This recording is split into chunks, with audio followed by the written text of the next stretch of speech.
Yeah, no, I was thinking for this car talk, Yeah. one of the things that was going through my head the other day whilst I was on a job, was things you don't see in cars anymore. Things that have gone by the wayside, bits of technology that have come and gone, items, extras, things like that you just don't see anymore. And I was Yeah. thinking about there is quite a lot, and it makes me wonder about things that we're not going to see in the future as well. Oh, definitely. Yeah. Things that are on cars now that you're not going to see when things change, which are inevitably changing quite Yeah. quickly at the minute, especially with the race to see who can be the best electric car and all that lot.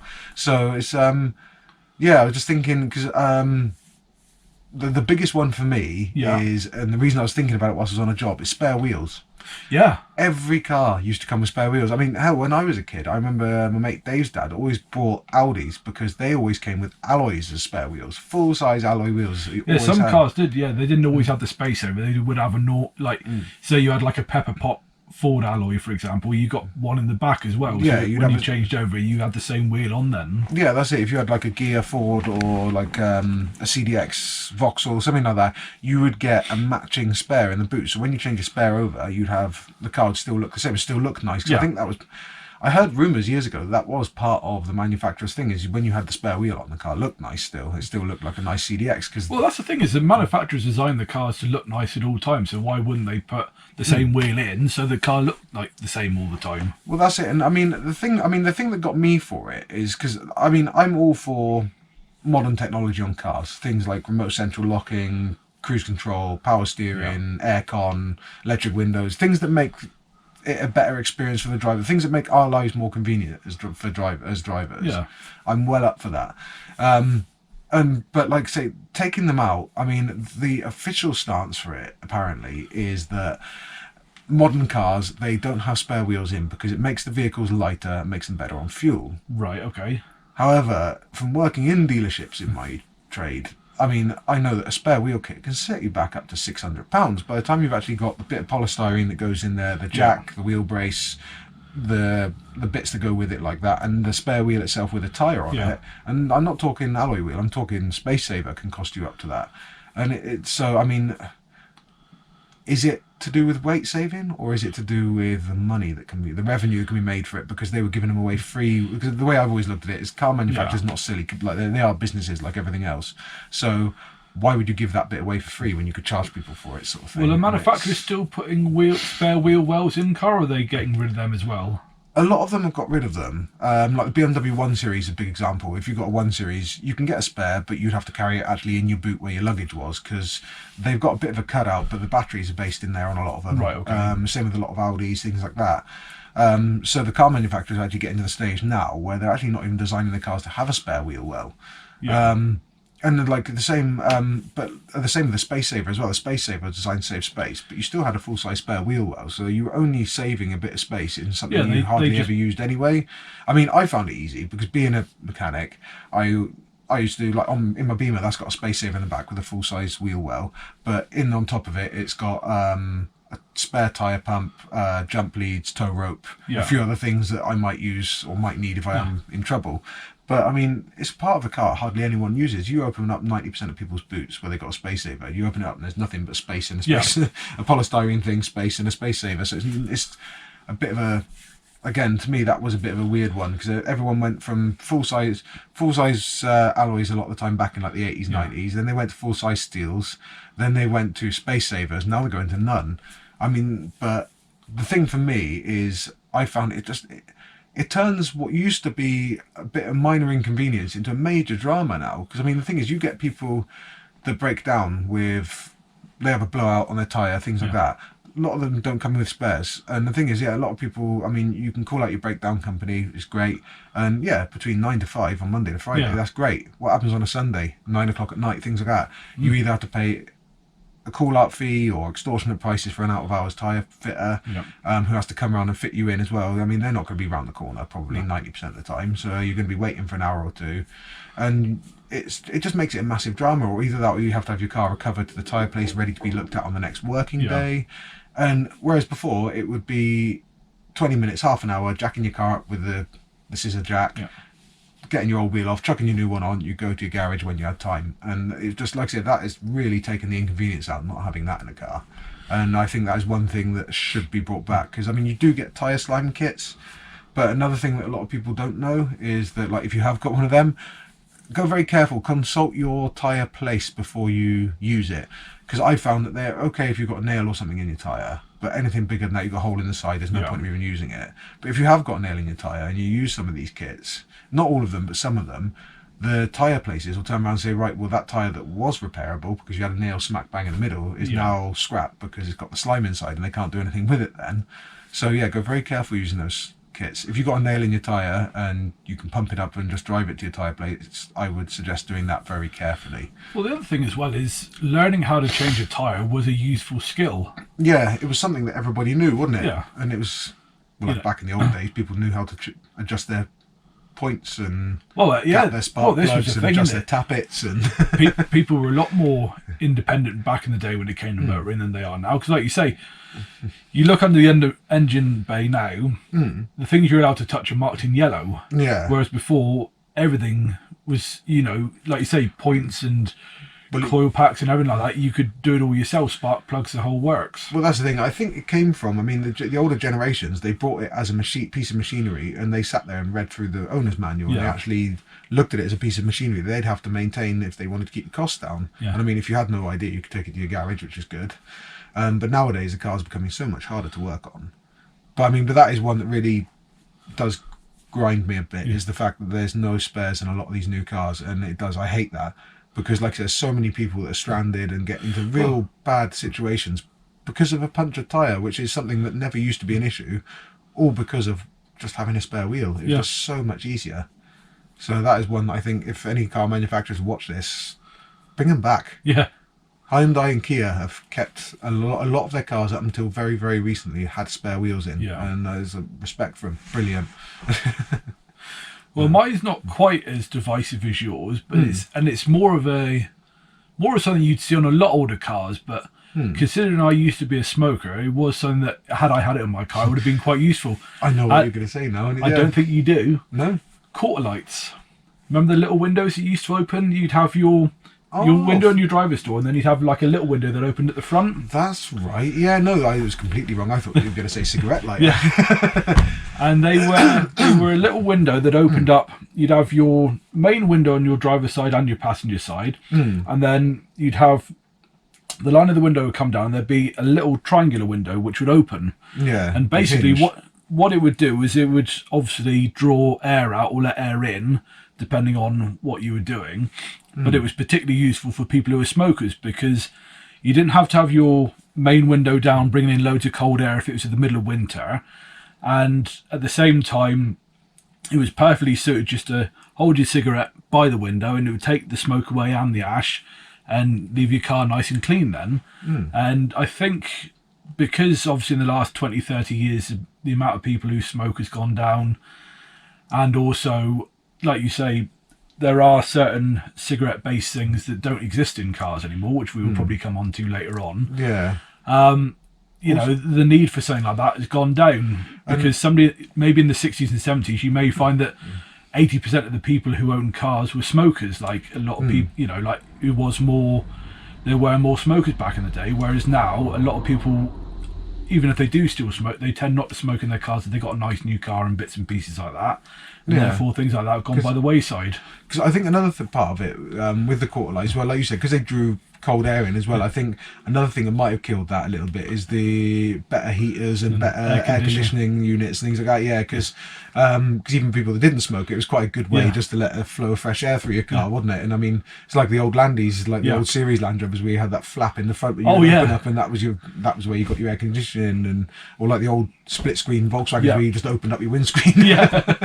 And it was so I mean, I think it's similar to that, but I suppose with the things like air conditioning and things like that, a lot of it's gone, isn't it? And it's the same, because it's the same reason that if you notice, not many cars come with sunroofs these days. No, they don't, do they? No, a lot of them have got done away with sunroofs because you don't need that air circulation. That's why a lot of them have gone for the moonroofs as well, because I suppose that's something else that's something that would be good to touch on, a bit of stuff that's disappearing, because you can still get it as an option. A lot of cars come with it, but if you look at a lot of the 90s cars, and you couldn't get a Cavalier without a sunroof, a Mark III. No, I think my first 2 or 3 cars all had sunroofs. Yeah, I think mine did. No, my Metro didn't. No. But it's yeah, because I say that is a good one. I mean, because I was going to say actually, like, segue from what you were saying about the smoker side of it. That's the other thing is ashtrays and cigarette lighters have disappeared, haven't they? Because now cigarette lighters aren't cigarette lighters anymore. You still get a power socket, but the power socket used to just be a cigarette lighter before you needed a power socket. But they've adapted it so you've got these adapters that go into there, which power things like sat navs, phone chargers, things like that. Yeah, so that was one thing. And ashtrays, and I mean, you can get ashtrays in cars. I mean, I think I've still got one in. I think I've got one in my toolbox, which I use to hold screws in, which is one that goes in the cup holder with a flick-up lid.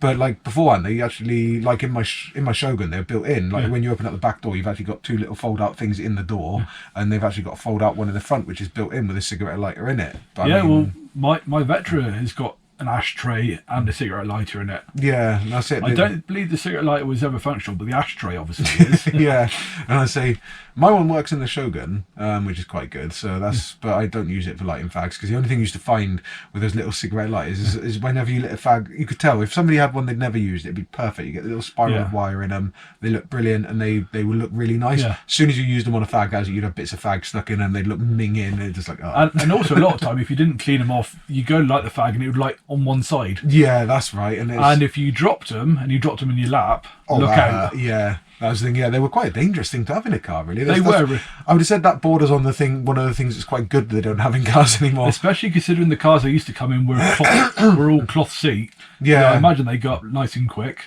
Well, the mad thing is, I saw a meme a while back saying about like a curious child would learn a lesson here, and it had a picture of a cigarette lighter. Funny enough, when I was a kid, I pushed one in my mate Dave's mum's Audi, and I pulled it out, and I was like.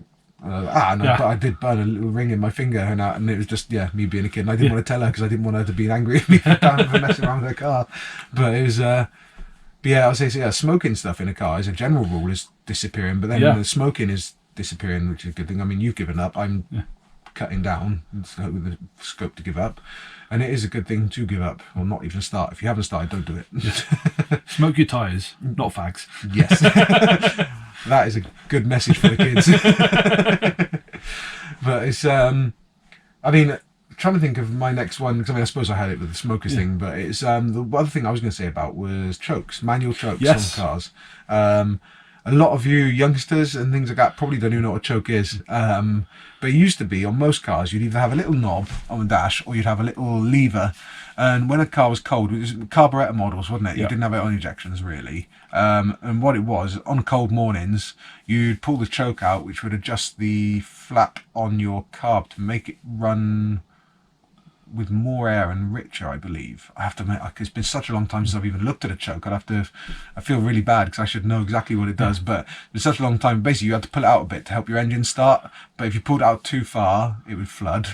And also, if you didn't pull it out enough, it just wouldn't run properly. But then, as the car warmed up, you push it further and further back in gently until eventually it was running on idle and everything was fine when the engine was warm.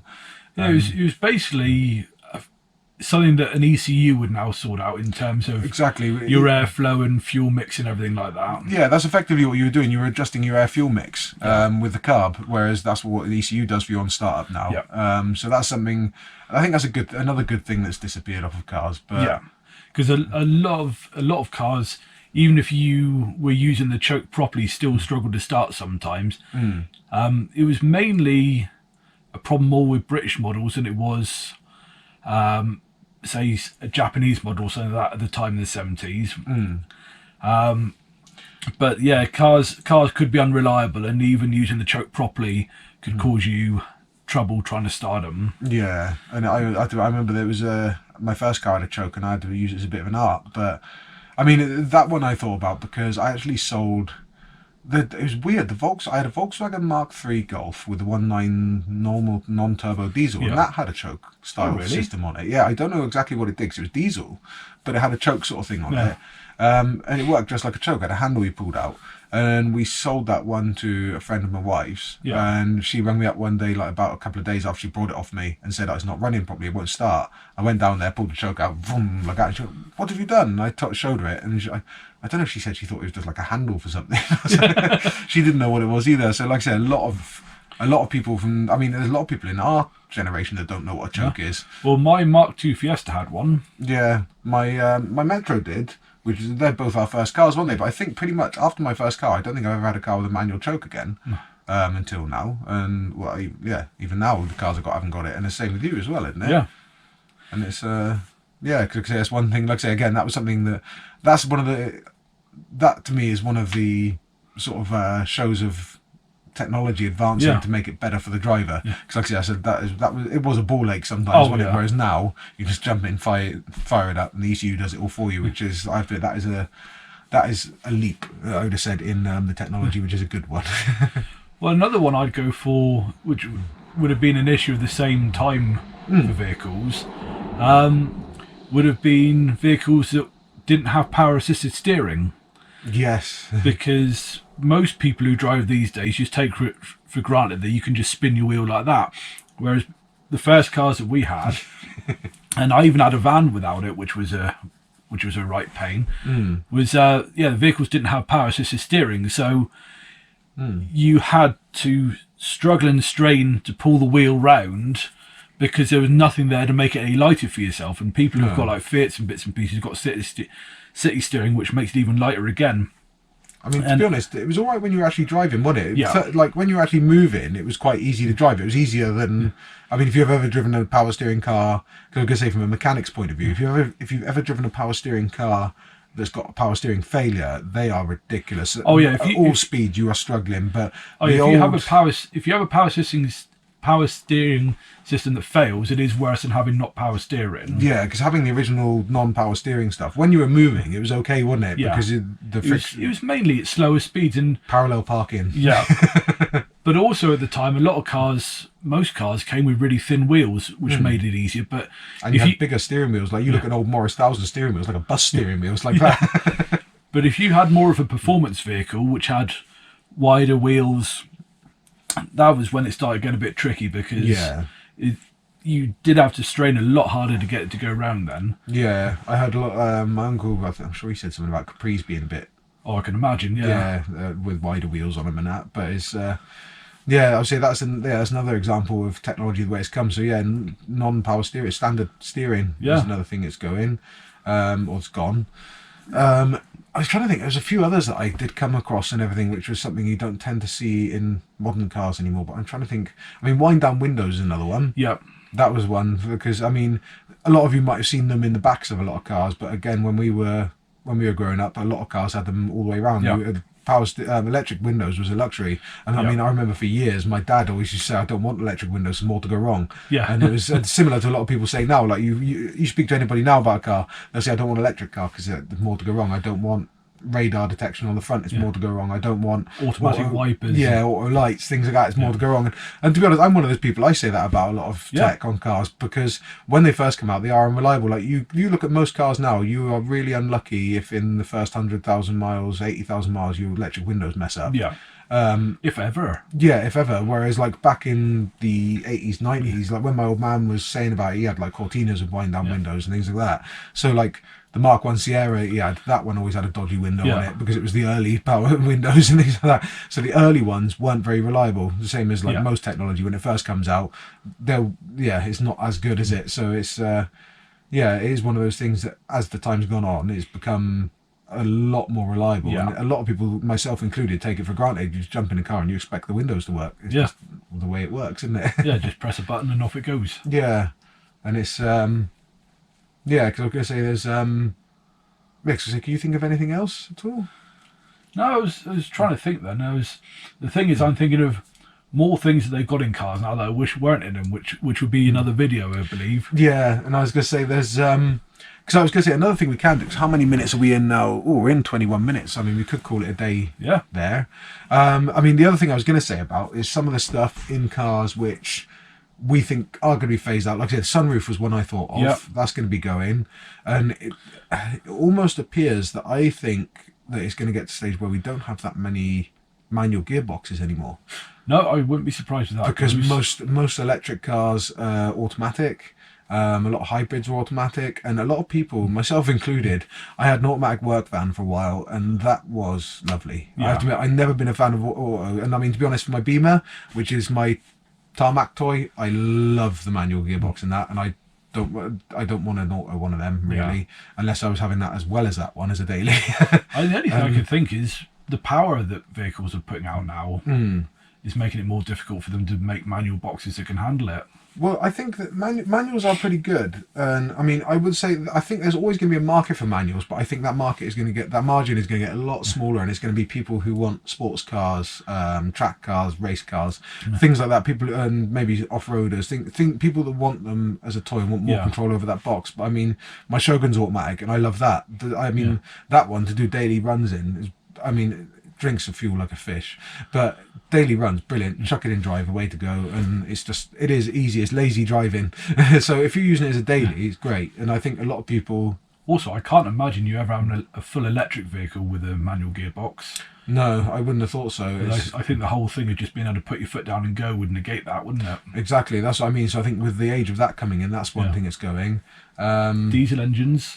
Yeah, they're going to be gone in, well, less than 2 years now. Combustion engines in general are going to be gone by 2035, is it? And well, not gone, but once that rule comes out, the combustion engines get shorter and shorter and shorter as they get scrapped. Well, I think diesel is stopping in 2025, so you won't be able to buy a new diesel engine from 2025. A lot of manufacturers, you can't buy a new diesel now. No, you can't from Nissan. They've made it. You cannot buy a diesel engine on a brand new car from them. I don't believe, because I went in there recently. I said, "What about towing caravans?" Yeah. And they said apparently they reckon that the turbo engines have got enough grunt to tow something like this, apparently even the 1.5s, which is mad. So we could very well end up doing this video in 10 years, and one of the things that comes up is any form of piston engine. Yeah, that's one thing. And it's I mean, there's a few things like that, and I mean, there's certain things like, I mean, some people are saying, like, in some cars, I mean, keys is one thing I thought about, which are disappearing rapidly. A lot of people are just doing the keyless, which is great, unless you get a flat battery or an electrical fault, and then towing it becomes a massive issue because you can't get the steering lock off.